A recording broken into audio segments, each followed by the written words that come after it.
Kinumpirma kan Department of Agriculture Region 5 liwat nanotaran ang panibagong kaso nin ASF o African Swine Fever sa rehiyon.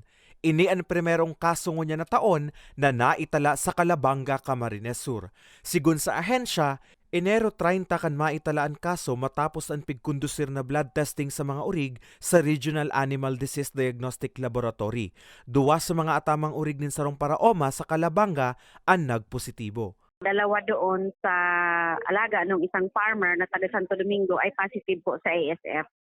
And pinaluwas naman po tulo si report January 31 and insige naman po ang samuyang director, si Director Del Tornilla, nagibo po ng memo sa mayor in kang Calabanga and sa municipal agriculturist para po gibo na ang magkakanig ng mga lakdang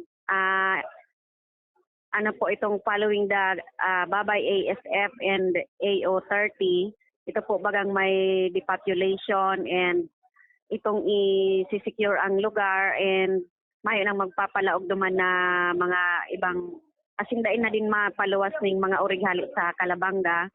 Sa datos kan Department of Agriculture, igwanin total na 65 banwaan sa rehiyon ang tinamaan nin ASF kan nakalihis na taon. 25 sa Camarines Sur, tig 10 ang Catanduanes asin Camarines Norte, siyam sa Albay mantang 7 sa Sorsogon asin 3 sa Masbate. Alagad sa numerong ini, 36 pa sa ng banwaan ang naideklarar ng ASF-free kung sa inagkakaigwanan nin repopulation.